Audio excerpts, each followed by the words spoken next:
السلام عليكم ورحمة الله وبركاته.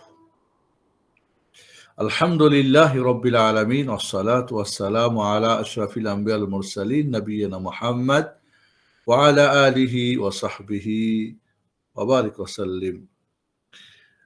أعوذ بالله من الشيطان الرجيم. بسم الله الرحمن الرحيم. فاعلم أنه لا إله إلا هو واستغفر لذنبك وللمؤمنين والمؤمنات والله يعلم متقلبكم ومثواكم.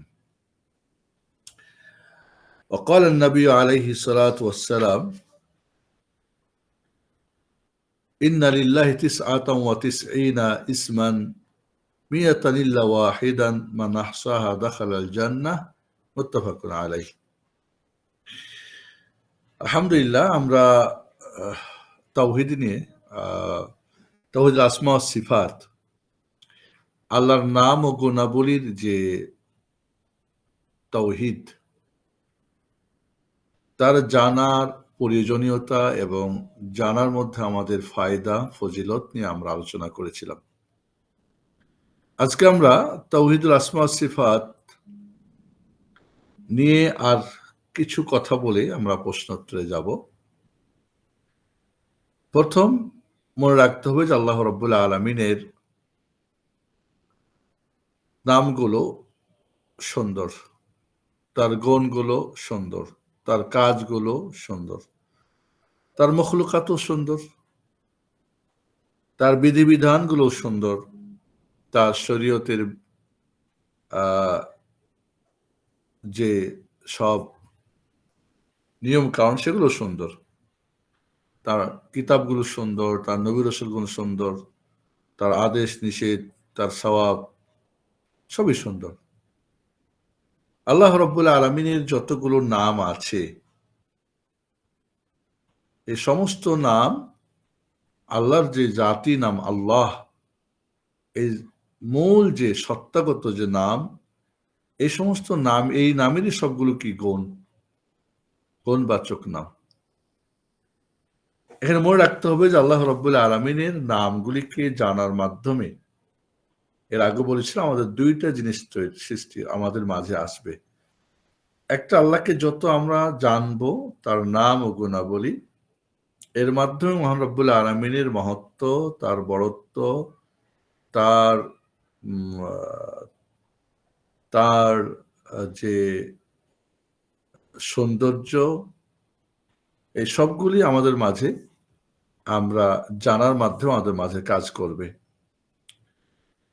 তার রব্বুল আলামিনের বড়ত্ব, মহত্ব, তার সৌন্দর্য, তার নাম গুণাবলীর মাধ্যমে আমরা জানলে আমাদের মাঝে আরেকটি কাজ করবে, সেটি কি আল্লাহর সম্মান, ইজ্জত বাড়ার সাথে আমাদের মহব্বতও বাড়বে। আর ইবাদতের রূহ বা মূল যেটা, সেটাই হচ্ছে এই দুইটা জিনিস, আল্লাহর আমাদের মাঝে তার মহত্ব, বড়ত্ব এবং এর ফলে আল্লাহর মহব্বত। আর এই দুইটা হচ্ছে ইবাদতের মূল। যে যত বেশি এটা পাবে, সে তত ইবাদতের মজা পাবে, স্বাদ পাবে, ইবাদত করে তৃপ্তি হবে না। মৃত্যু পর্যন্ত এবং তার সাধ্য পর্যন্ত রব্বুল আলামিনের জিকির করবে তো ছাড়তে ইচ্ছা করবে না, সালাত শুরু করবে তো ছাড়তে ইচ্ছা করবে না, সিয়াম রেখে অনেক মজা পাবে, দান খয়রাত করে অনেক সন্তুষ্ট, মনে তৃপ্তি পাবে সবকিছুর মধ্যে। তাহলে আল্লাহ রাব্বুল আলামিনের নাম ও গুণাবলী জানার যে আমরা গুরুত্বের কথা বলেছিলাম, আল্লাহ রাব্বুল আলামিনের নাম ও গুণাবলী এটাকে 3 ভাগে ভাগ করেছে ওলামারা। রাসূলের একটা হাদিসে পাওয়া যায় কিছু নাম যেটা আল্লাহ রাব্বুল আলামিন জানেন, কাউকে তিনি অবগত করেন নাই। আলামিনের নামগুলিকে 3 ভাগে ভাগ করতে পারে। একটি ভাগ যে আল্লাহ রাব্বুল আলামিন যে নামগুলি কাউকে অবগত করেন নাই, কাউকে না, না জিবরিলকে, না মিকাইল, না মুহাম্মদ, নবী রাসূল বা কোনো তার খাঁটি বান্দাকে, তার ইলমুল গায়বে রেখে দিয়েছেন। সেটা কত অসংখ্য নাম, সেটা রব্বুল আলামিন জানেন। কিছু নাম আছে রব্বুল আলামিন তার কিছু খাস বান্দাদেরকে, নবী রাসূল বা তার কোনো খাস বান্দাকে জানিয়েছেন। আবার কিছু আছে যেটা আসমানি কিতাবে নাজিল করেছেন, যেটা সবাই জানার সুযোগ আছে। রব্বুল আলামিনের নামগুলি অগণিত, এটা আমাদের মনে রাখতে হবে। তবে যে হাদিসে আসে যে আল্লাহ রব্বুল আলামিনের ৯৯টি নাম, ইন্না লিল্লাহি তিসআতাও ওয়া তিসঈনা ইসমান মিয়াতান ইল্লা ওয়াহিদান মান আহসাহা দাখালাল জান্নাহ ওয়া ফি রিওয়ায়া মান হাফিজাহা দাখালাল জান্নাহ। বুখারী মুসলিমের বর্ণিত আবু হুরায়রা রাদিয়াল্লাহু থেকে, আবু হুরায়রা রাদিয়াল্লাহু তাআলা আনহু থেকে যে আল্লাহ রাসূল বলছেন, আল্লাহ রব্বুল আলামিনের ৯৯টি নাম একদম ১০০। যে ইহসা করবে সে জান্নাতে প্রবেশ করবে। ইহসা করা মানে গণনা করা। একটা হলো আদ মানে গণনা করা ১, ২, ৩, ৪, ৫, ৬, ৭। আর ইহসা হলো যেটা খুব গুরুত্ব সহকারে একটা একটা করে তার কোয়ান্টিটি, কোয়ালিটিটা কি? খালি গুনে দিলাম ১, ২, ৩ না, কিন্তু তার কোয়ালিটিটা কি সেটাকেও মনে করা।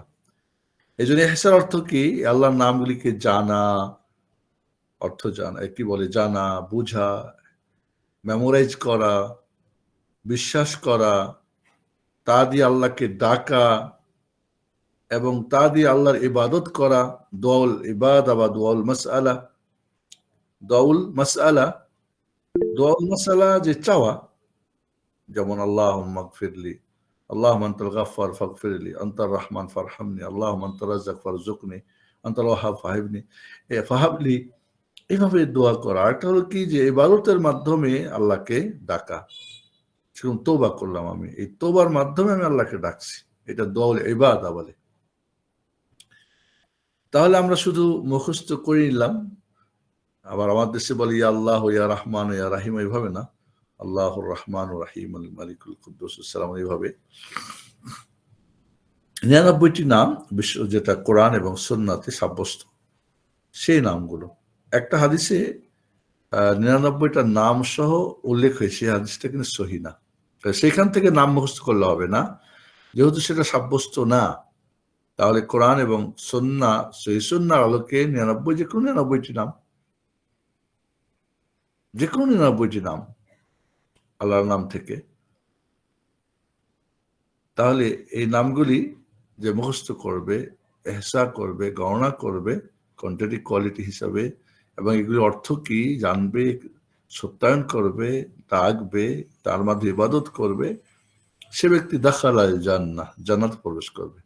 নিঃসন্দেহে রব্বুল আলামিনের ৯৯টি নাম জানার পরে ওই ব্যক্তি আল্লাহ সম্পর্কে অজ্ঞ থাকতে পারে না, আল্লাহর তাওহীদ সম্পর্কে অজ্ঞ থাকতে পারে না, আল্লাহর আদেশ নিষেধের ব্যাপারে অজ্ঞ থাকতে পারে না, আল্লাহর দ্বীন, শরিয়াত, আহকাম সম্পর্কে অজ্ঞ থাকতে পারে না।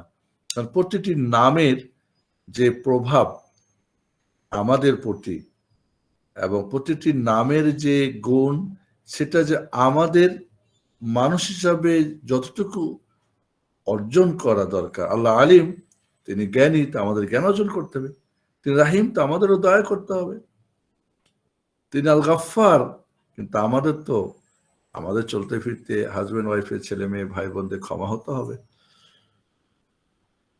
মোট কথা, রব্বুল আলামিনের এই নামগুলিকে আমরা যদি যথাযথভাবে বুঝে, মুখস্থ করে, ও অনুযায়ী আমল করি, সে অনুযায়ী তাকে ডাকি, বিশ্বাস করি। এবং আমি বলেছিলাম তাওহীদুল আসমা সিফাতের হকিকতটা কি। তাওহীদুর রুবুবিয়্যার হকিকতটা ছিল যে আমার জীবনে যা ঘটে গেছে, ঘটছে, ঘটিবে, এটা আল্লাহ রাব্বুল আলামিনের কাজের ফলাফল। আমি সৃষ্টি হয়েছি তো তিনি আমাকে সৃষ্টি করেছেন, এখন জীবিত আছি তো জীবিত রেখেছেন, মরে যাব তো তিনিই মারবেন। এইভাবে আমি দুঃখী ছিলাম, এখন সুখী হয়েছি, পরে আবার আমি কি হব, সবই আল্লাহর কাজের। আর আল্লাহর নাম ও গুণাবলীর হকিকত বলেছিলাম যে আমার জীবনে যা প্রয়োজন সবকিছু মহান রব্বুল আলামিনের কাছে এই সমস্ত গুণ, নাম রয়েছে। আমার ক্ষমা দরকার, তিনি আল গাফফার, দয়া দরকার, তিনি আর রহমান, রিজিক দরকার, তিনি আল রাজ্জাক। এভাবে অতএব যখন আমি তাওহীদুল রুবুবিয়্যাহ এবং আসমা সিফাতকে মেনে নিব, বুঝে নিব, তখন ইবাদতটা মানতে আমি বাধ্য হয়ে যাব। যাই হোক, আল্লাহ রাব্বুল আলামিনের নামগুলিকে আল্লাহ রাব্বুল আলামিনের নাম কোরআন সুন্নায় যেভাবে এসেছে ওইভাবে আমাদেরকে সাব্যস্ত করতে হবে। কোনো অপব্যাখ্যা করা যাবে না। কারণ অপব্যাখ্যা করে মুআত্তিলা গ্রুপ তারা ধ্বংস হয়ে গেছে। এটাকে অস্বীকার তো মুআত্তিলা তাতিল করা যাবে না। মুআত্তিলা গ্রুপ অস্বীকার করে তারা ধ্বংস হয়ে গেছে। তাসবিহ সাদৃশ্য করা যাবে না। মুসাব্বিহা গ্রুপ ধ্বংস হয়ে গেছে। এটার কোনো ধরন সাব্যস্ত করা যাবে না। আল্লাহ রাব্বুল এই গুণগুলিকে, নাম গুণগুলিকে আমরা কোনো প্রকার সাদৃশ করব না, পরিবর্তন করব না, পরিবর্ধন করব না। এটা হবে আমাদেরকে ঈমান আনার অর্থ। বিয়াদিকাল খায়র, আল্লাহ তোমার হাতে কল্যাণ। হাত আল্লাহর হাত আল্লাহর মতো, আল্লাহর চেহারা আল্লাহর মতো, আল্লাহর শোনা আল্লাহর মতো। তাহলে আল্লাহ আল্লাহর মতো, যেহেতু তার শরীক নেই, কার সঙ্গে আপনি সাদৃশ করবেন? সাদৃশ করলে তো শরীক হয়ে গেল, অস্বীকার করলে কুফরি হলো। আর ব্যাখ্যা করলে তো আপনি কি করলেন? আল্লাহর দেওয়া কালামকে আপনার মতো করে ব্যাখ্যা করলেন, সেটাও কি? এই সবগুলি বাতিল দল। আল্লাহ রাব্বুল আলামিনের প্রতি, আল্লাহ রাব্বুল আলামিনের গুণগুলি নাম চাইতে বেশি, আবার কাজগুলি তার নাম ও গুণার চাইতে বেশি। আল্লাহর প্রতিটি নাম, গুণ এবং কাজ সব আল্লাহ রাব্বুল আলামিনের জাত সত্তার উপরে কি করে? প্রমাণ করে। অতএব যে সমস্ত, এখানে মনে রাখতে হবে যে আল্লাহ রাব্বুল আলামিনের নামগুলো, প্রতিটি নাম থেকে আমরা গুণ বের করতে পারবো। যেমন আর রহমান, রাহমা, আল গাফফার, গুফরান বা মাগফিরাহ, এইভাবে। বাট প্রতিটি গুণ থেকে আল্লাহর নাম আমরা নাম সাব্যস্ত করতে পারবো না। আল্লাহ রাব্বুল আলামিনের প্রতিটি কাজ থেকে আমরা গুণ নিতে পারি, বাট প্রতিটি আমরা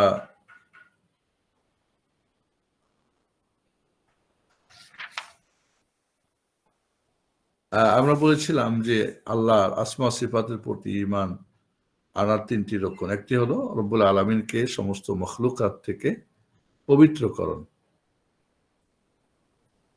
সদৃশ করা যাবে না, না তার জাতে, না তার আসমাতে, না সিফাতে, না তার কাজে।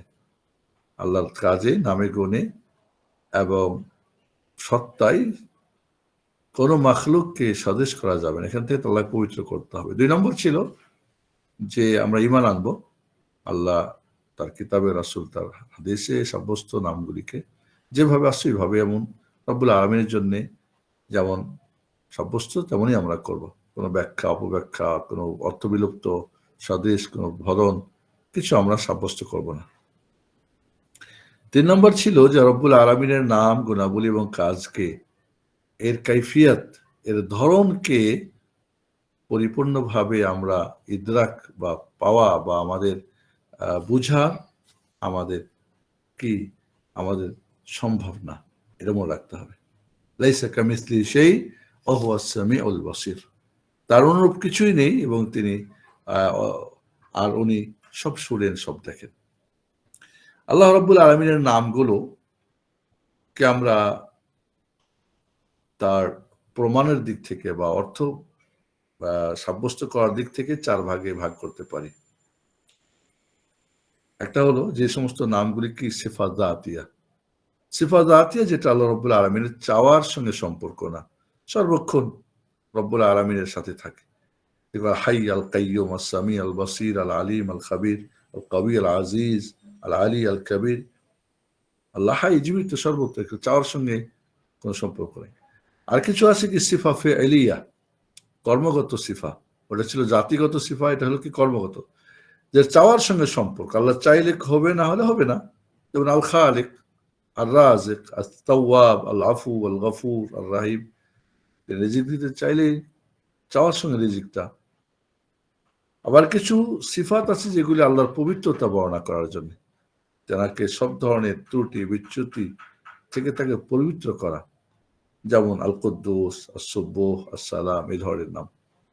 আবার কিছু নাম আছে যে নামগুলি আল্লাহর কি সুন্দর সুন্দর গুণ সাব্যস্ত হয়েছে, যেমন আল আজিম, আল হামিদ, আল মাজিদ, আল মালিক, আল সামাদ। রব্বুল আলামিনের সুন্দর সুন্দর মহত্বপূর্ণ গুণগুলি সাব্যস্ত হয়েছে। এভাবে আল্লাহর নামগুলিকে আমরা আরো একটা ভাগ করতে পারি, সেটা হলো যে রব্বুল আলামিনের নামগুলি, কিছু নাম আছে যেটা রব্বুল আলামিন তার মধ্যেই, বা আমরা এটা শর্ট করে দিই,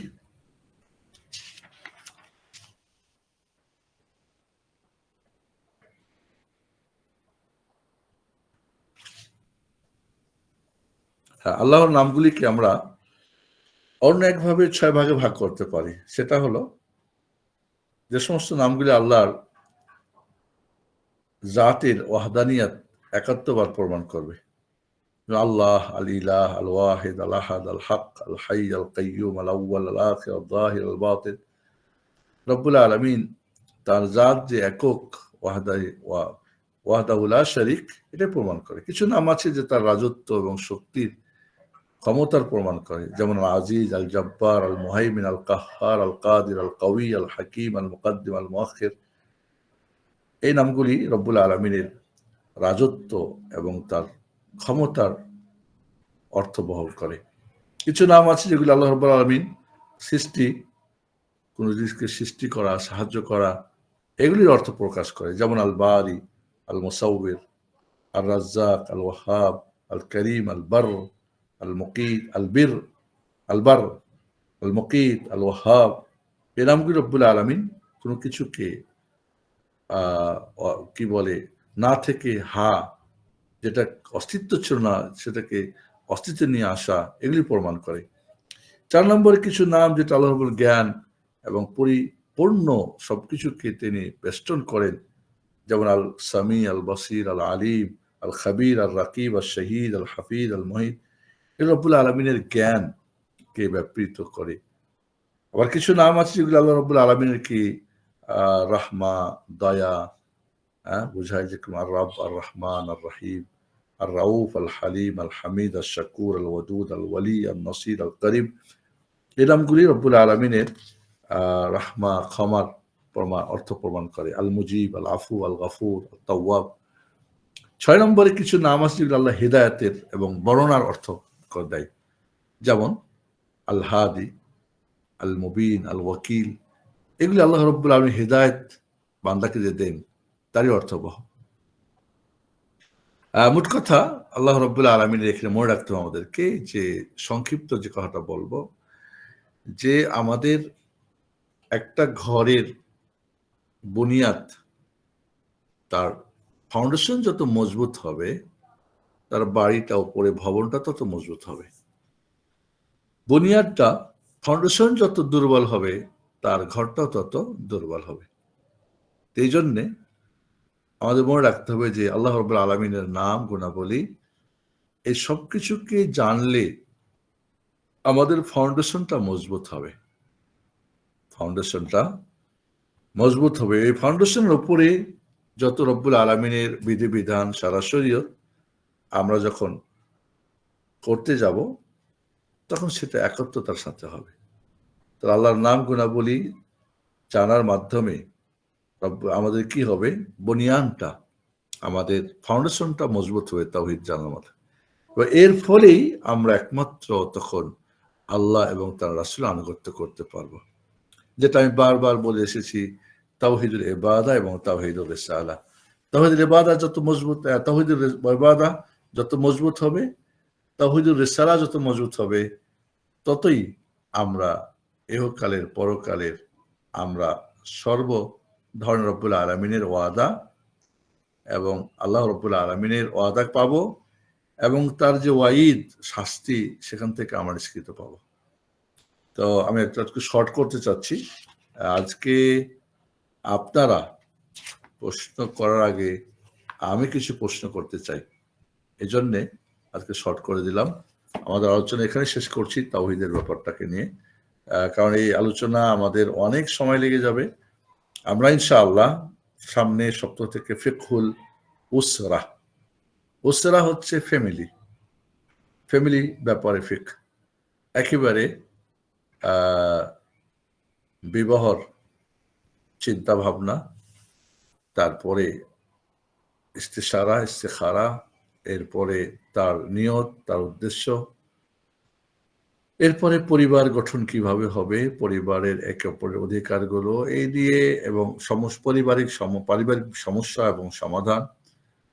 বর্তমান দুনিয়াতে একটা পরিবারকে ধ্বংস করার জন্য কত ধরনের আজ আমাদের মিডিয়া শক্তি এবং আমাদের বিভিন্ন কর্মসূচি ধ্বংস করার জন্যে আজ পাশ্চাত্যের ইউরোপের ওদের পরিবার ধ্বংস হয়ে গেছে। এখন আমাদের মুসলিম পরিবারগুলি কিভাবে ধ্বংস করবে সেই পাঁয়তারায় তারা আছে। ওরা জাহান্নামে যাচ্ছে, তো আর বাকিদেরকে জাহান্নামে কিভাবে নিবে? আসলে আখেরাতে জাহান্নামে যারা যাবে তারা কিন্তু দুনিয়াতেই জাহান্নাম এর কষ্ট ভোগ করবে। আর যারা পরকালে জান্নাত পাবে তারা দুনিয়ায় কিন্তু জান্নাতের সুখ শান্তি পাবে। নিঃসন্দেহে সুখ শান্তির মালিক রব্বুল আলামিন, তার দেওয়া বিধিবিধান নিয়ম অনুযায়ী যদি আমরা চলি, তাহলেই আমাদের জীবনে সুখ শান্তি, আমাদের জীবনে আনন্দ ফুর্তি আসবে। দুনিয়াতেও আসবে, আখিরাতেও আসবে। আর সেই জন্য আমরা ইনশাআল্লাহ আমরা চাইবো যে আমরা আমাদের বিশেষ করে বোনদের জন্যে, কারণ একটা ফ্যামিলির দায়িত্ব যদি ১০০ ভাগ ধরি আমরা, তাহলে তার ৭৫ একজন নারীর দায়িত্ব, ২৫ হলো একজন পুরুষের বা স্বামীর, আর ৭৫ হলো নারীর।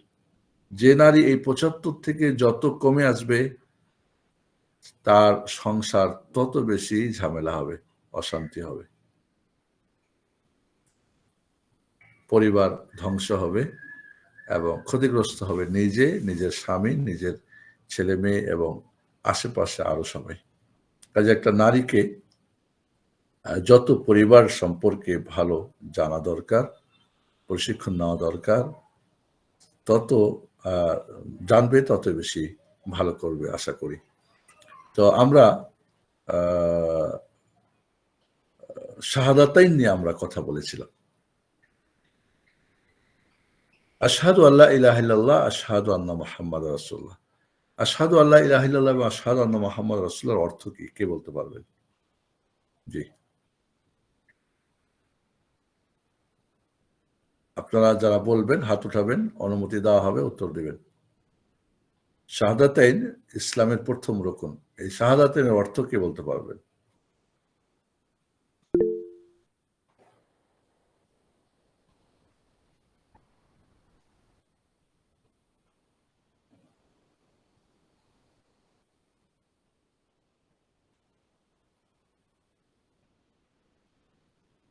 ইসফার, শুনতে চাও? জি স্যার, জি স্যার। সবাই কাইন্ডলি একটু হ্যান্ড রেজ করবেন। আমরা আনমিউটের সুযোগ দিব। আচ্ছা, বোনেরা কাইন্ডলি হচ্ছে লিখে উত্তর দিন। ভাইয়েরা কাইন্ডলি হ্যান্ড রেজ করবেন।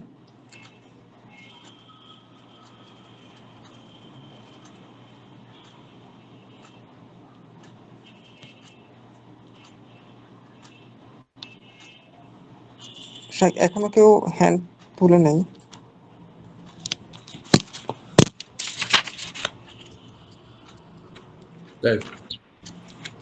আশহাদু আল্লা ইলাহা ইল্লাল্লাহ এর শিরোনামটা কি এবং আশহাদু আন্না মুহাম্মাদুর রাসূলুল্লাহ শিরোনামটা কি? আশহাদু আল্লা ইলাহা ইল্লাল্লাহকে যদি আমরা একটা শব্দে ব্যক্ত করতে চাই তাহলে কি হবে? শিরোনামটা কি হবে? আর আশহাদু আন্না মুহাম্মাদুর রাসূলুল্লাহকে আমরা একটা শিরোনাম দিতে চাই তাহলে সেটা কি হবে?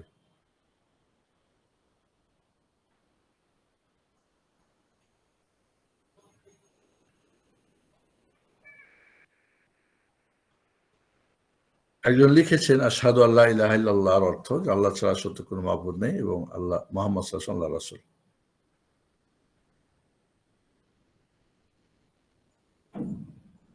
আমি সাক্ষ্য দিচ্ছি যে আল্লাহ ছাড়া সত্য কোনো মাবুদ নেই।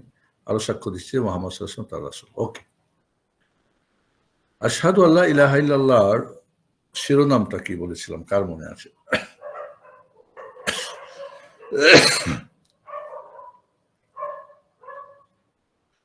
আশহাদু আল্লা ইলাহা ইল্লাল্লাহ এটা ছিল আকীদা, আর আশহাদু আন্না মুহাম্মদ রাসূলুল্লাহ ছিল মানহাজ।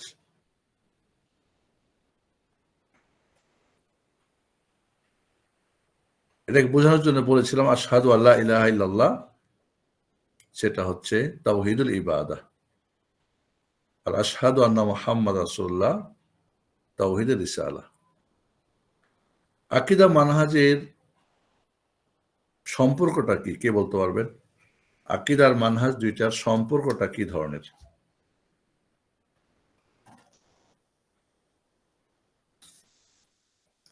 আমাদের মনে হয় যারা এই আলোচনা শুনেছেন তারা সবাই বুঝি কেউ আলাদা নাই, সব নতুন নতুন নাকি? কতজন আছে এই মুহূর্তে আমাদের সাথে? 25 জনের মতো আছে। জি। আকীদা এবং মানহাজের সম্পর্কটা কেমন? অনেকে লিখতেছেন যে আমি নতুন, এর মানে আমাদের পুরাতনরা নাই।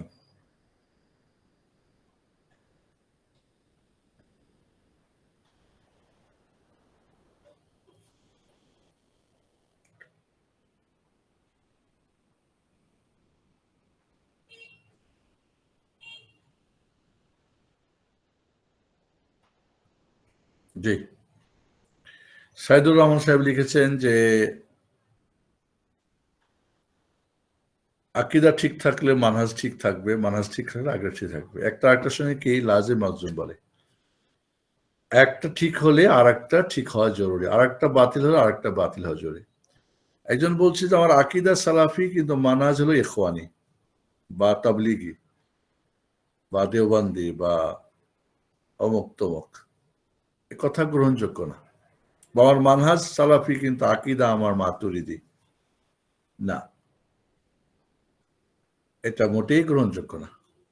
একটা ঠিক হলে আরেকটা ঠিক হওয়া জরুরি, একটা নষ্ট হলে আরেকটা নষ্ট হওয়া জরুরি। আকীদা মানহাজ একই সাথে দুইটা লাগবে। আকীদা ফাউন্ডেশন, মানহাজ হচ্ছে কি ফাউন্ডেশন গড়ার পদ্ধতি, নিয়ম। আকীদা মানহাজকে খুব সংক্ষেপে বুঝিয়েছিলাম যে আকীদা মানে হচ্ছে তিনটা শব্দ, কার মনে আছে? আকীদা তিনটা শব্দের মাঝে এবং মানহাজ তিনটা শব্দের মাঝে, কার মনে আছে? আপনারা মাইক নিয়ে কথা বলতে পারেন, হাত উঠিয়ে অনুমতি নিয়ে মাইক নিয়ে কথা বলতে পারেন।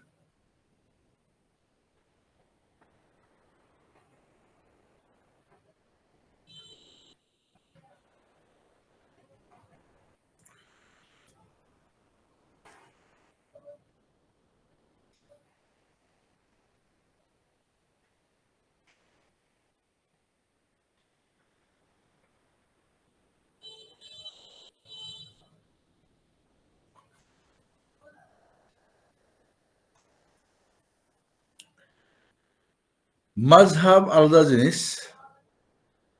মাযহাব হলো ফিকহি বিষয়ে, ফিকহি বিষয়ে মাযহাব হয়। আকীদা বিষয়ে কি ফিরকা হয়, দল হয়। আহলুস সুন্নাহ ওয়াল জামাতের বা আকীদা মানহাজ এক।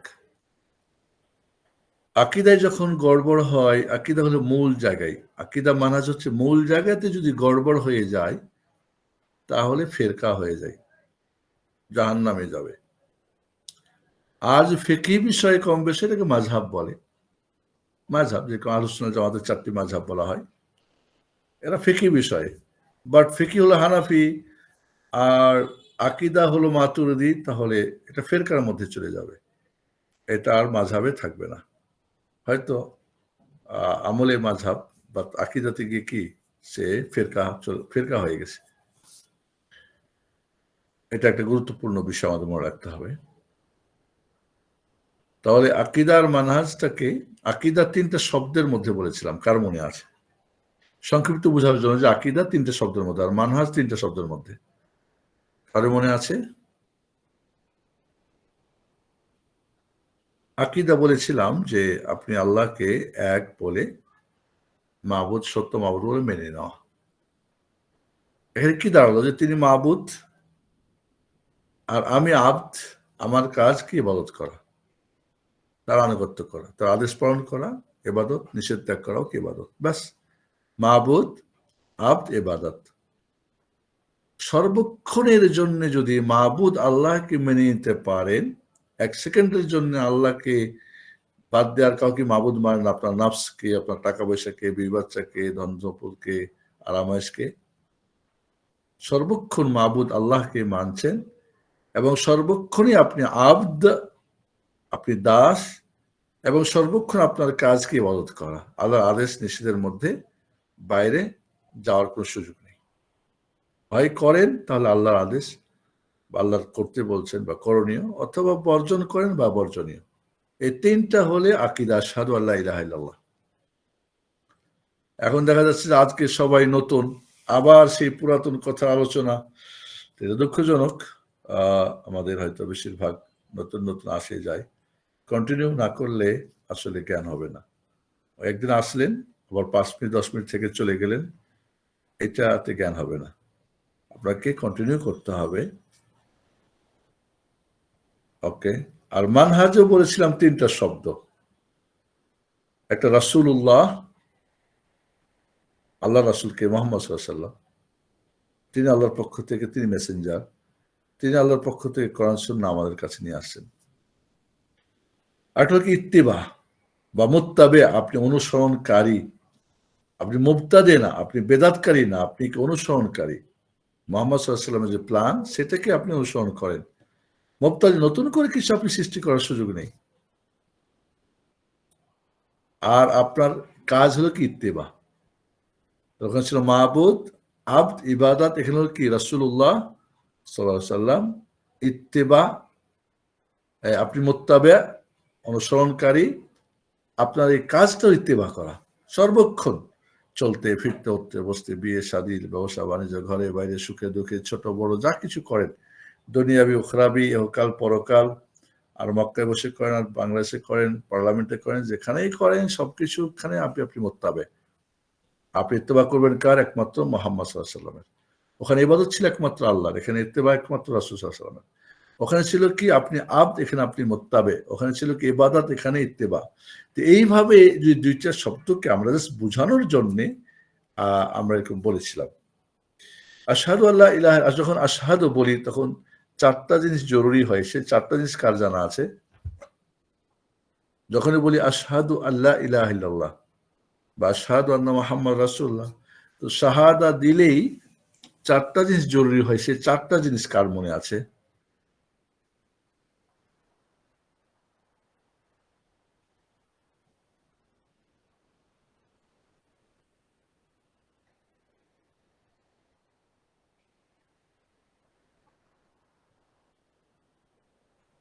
বলেছিলাম যে শাহাদার ক্ষেত্রে আশহাদু ফার্স্ট পারসন সিঙ্গুলার হবে, কখনোই প্লুরাল হবে না।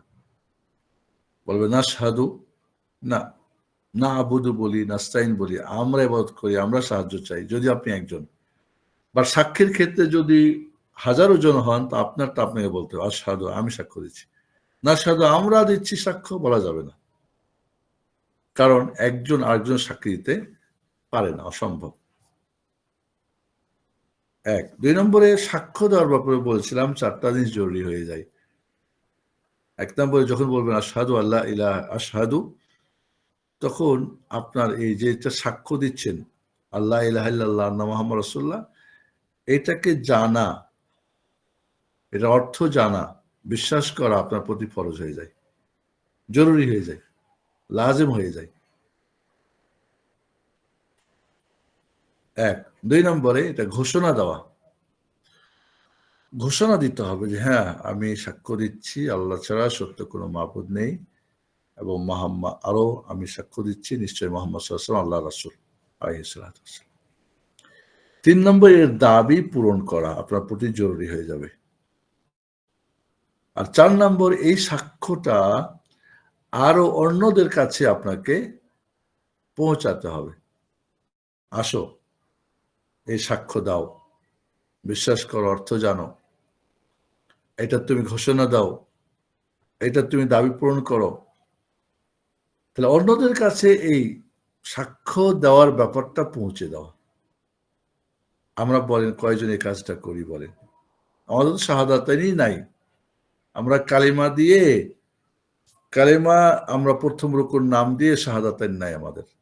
আর শাহাদাতাইন ছাড়া যেই কালিমার যেই ইসলামের রুকুন কালিমা দিয়ে যারা বলে, তাদের বেশিরভাগই এমনটাই মনে হয় যে দুর্গা ছেড়ে দরগা ধরো আর ঠাকুর ছেড়ে পীর ধরো, বাস এটুকুই পার্থক্য।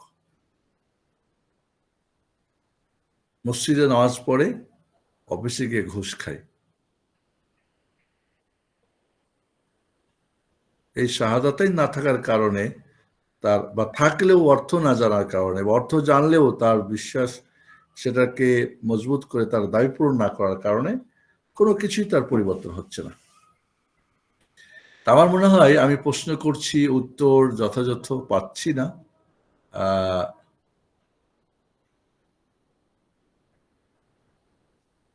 এক নম্বরে যখন আপনি সাক্ষী দিবেন আশহাদু, তখন এই অর্থ যেটা সাক্ষ্য দিলেন যে আল্লাহ ছাড়া সত্য মাবুদ নেই এবং মুহাম্মদ সাল্লাল্লাহু আলাইহি ওয়াসাল্লাম তার রাসূল, এই সাক্ষ্য দিলেন তাওহীদুল ইবাদ এবং তাওহীদুর রিসালাতের সাক্ষ্য দিলেন যে আল্লাহ ছাড়া কোনো মাবুদ নেই, আর ইবাদত করার নিয়ম মুহাম্মদ সাল্লাল্লাহু আলাইহি ওয়াসাল্লাম ছাড়া অন্য কারো নিয়ম নেই।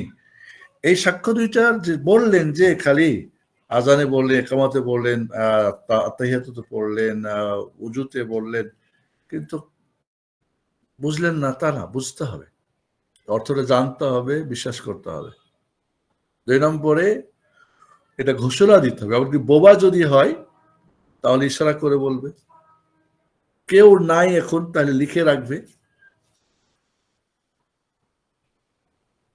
3 নম্বরের দাবি পূরণ করতে, অর্থাৎ আপনি একমাত্র আল্লাহর ইবাদত করবেন আর শুধুমাত্র নবীর তরিকাই করবেন, ব্যাস।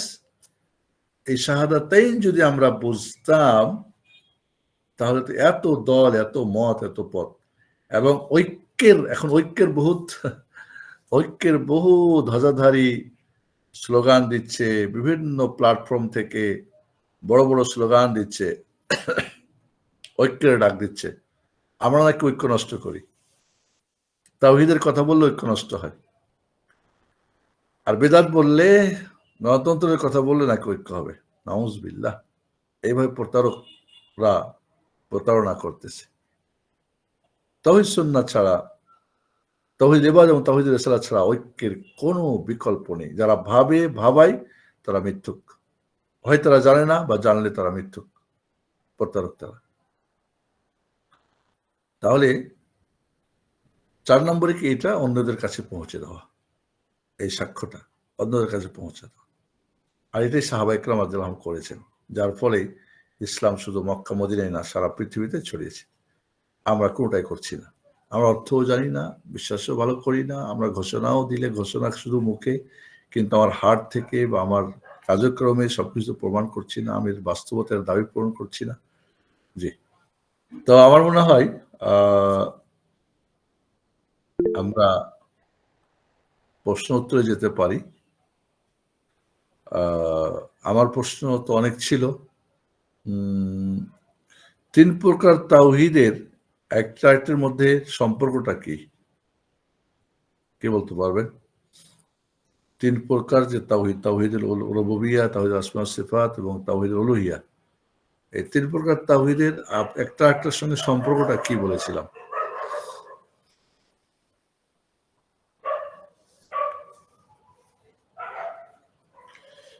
আমরা যদি প্রোগ্রামটাকে নিয়মিত, এটা তো আমাদের একটা দার্সের মতো শিখার জন্যে, জাস্ট ওয়াজ মাহফিল, একদিন আসলে শুনলেন, আরেকদিন নাই, তাহলে তো এটা করে মনে হয় ফায়দা নাই খুব একটা। আশা করব বিষয়টাকে আপনাদের ভাবার জন্যে যে কিভাবে এটা করলে, আর এটা প্রতি মঙ্গলবার যেহেতু হচ্ছে একটা সময়, একটা দার্স বিষয়ভিত্তিক, সেক্ষেত্রে আমাদেরকে পড়তে হবে, নোট করতে হবে, জানতে হবে, সে বিষয়গুলি আমাদেরকে গুরুত্ব দিতে হবে। তাহলে আমরা কিছু শিখবো। আসলে এখন মানুষ শিখতে চায় না, শুধু কিছু অ্যাডভার্টাইজ, কিছু মানে খুব, আমি তো বলি যে সুশ্রুরির পছন্দ করে, সুশ্রুরি ওয়াজ। একটা হলো কি ইমানের সুশ্রুরি, একটা হলো কি সুশ্রুরি যেটা দেয়, সুশ্রুরি কিন্তু ক্ষণিকের, তাই না, আবেগের ওয়াজ আমরা শুনতে পছন্দ করি, জানতে চাই। এই আলোচনাগুলি কোনো ফায়দা হয় না, যাতে কিচ্ছু শিখতেছে না। কাজেই যেখানে আমাদের আলোচনাগুলি আমাদের এলিম হবে, আমল হবে, এবং এটাই দাওয়াত হবে, সেটাই হবে শিক্ষা মূলত। জি, আপনাদের প্রশ্ন এবার বলেন। প্রশ্ন আছে আজকে? শেখ, উত্তর কয়েকজন লিখেছিল ওই যে আপনার প্রশ্ন শেখ, তাওহীদের 3 প্রকার সম্পর্কে। এখানে কি মাইক ব্যবহার করা যায় না? জি শেখ, মাইক ব্যবহার করা যায় কিন্তু কেউ হাত তুলে নেই অ্যাকচুয়ালি। ভাইয়েরা দেখলাম, ভাইয়েরাও আবার লিখেছে। অভ্যস্ত না মনে হয়, অভ্যস্ত না কিভাবে কথা বলতে হয়। এখন কি যে লিখলো আর কোথায় গেল, আর আমাকে এখন খোঁজ করতে হবে। যে কি লিখেছে তাওহীদের 3 প্রকারের সম্পর্ক?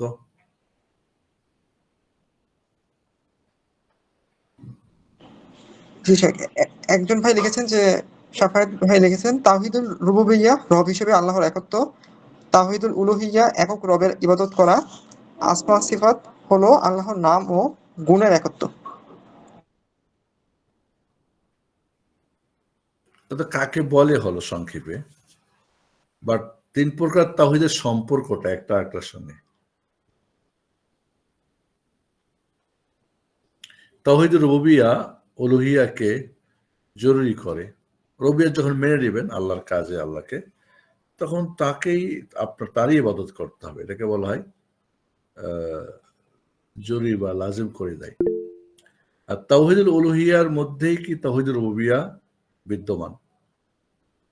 উলুহিয়াত যখন মানবেন, তখন রুবুবিয়্যাহ তার মধ্যে অটোমেটিক চলে আসবে। আর তাওহীদুল আসমা সিফাত হচ্ছে যেটা তাওহীদুর রুবুবিয়্যাহ উলুহিয়াত দুইটাকেই শামিল করে। এটা হলো 3 প্রকার তাওহীদের একটা একটার সঙ্গে সম্পর্ক। এবং নিঃসন্দেহে তাওহীদুল উলুহিয়াই হচ্ছে মূল। এবং এখানেই নবী রাসূলদের সাথে তার জাতিদের মক্কার কাফের মুশরিকরা রুবুবিয়্যাত উলুহিয়াত রুবুবিয়্যাত আসমা সিফাত অনেকটা মানত, যদিও কিছু তারা শিরক করত। তবে উলুহিয়াতে গিয়ে তারা সমস্যাটা আজও বর্তমানে অনেকেই, যত বাতিল দলমাল আছে, উলুহিয়াতের জায়গাতে এরা ডানে বামে রুবুবিয়্যাত আসমাতে সিফাতে চলে যাবে। দেখো, লা ইলাহা, ইলাহার অর্থ কেউ করবে হাকিম, রুবুবিয়্যাতে চলে গেল। কেউ তো চলে যাবে লা ইলাহা মানে লা ইমামা, লা ইলাহা মানে কি লা উজুদা, লা ইলাহা মানে কি লা, এইভাবে তারা বিভিন্ন অর্থ করে উলুহিয়াতের অর্থটাকে ডানে বামে করে তারা। এবং উলুহিয়াত যদি একজনের ঠিক না হয়, তাহলে রুবুবিয়্যাত আসমা সিফাতও ঠিক হবে না, অসম্ভব। সেখানেও গড়বড় আছে বলেই সেখানে এখানে গড়বড়টা হচ্ছে। রুবুবিয়্যাত এবং আসমা সিফাত যত মজবুত হবে একজনের, তত তার ইবাদতটা একনিষ্ঠভাবে রব্বুল আলামিনের জন্যই হবে। কোনোভাবে শিরিকের কোনো লেশ মতো আসবে না। এখানে না তাওহীদুল ইবাদায় শিরিক হবে, না তাওহীদুল রিসালায় শিরিক হবে। না আল্লাহ ছাড়া কারোর জন্য ইবাদত করবে, না রাসূল ছাড়া অন্য কারোর তরিকা নেবে। আজ তরিকা দিয়ে ভরে গেছে, কত তরিকা ভরছে। ইবাদতে শিরিক হয়েছে, রিসালাতেও শিরিক হয়েছে। তো মূল জায়গাতেই তো কুঠারাঘাত করেছে, তাহলে ওর জন্যে আর কি আশা করা যায় দুনিয়াতে আর আখিরাতে? জি, এবার আমরা প্রশ্ন উত্তরে যাব। জি জি শেখ, শেখ এখনো কোনো কেউ প্রশ্ন উত্তর লিখে নেই। প্রশ্ন একটু সময় দিলে ভালো হয়। ওকে, সবাই প্রশ্ন থাকলে, নাকি ভয় পেয়ে গেছেন আজকে যে আমি প্রশ্ন করা শুরু করেছি, আপনারা প্রশ্ন সব লিখতেছেন? লিখেন, সমস্যা, আমি তো বলছি যে আপনার প্রশ্ন করার আগে আমি কিছু প্রশ্ন করব।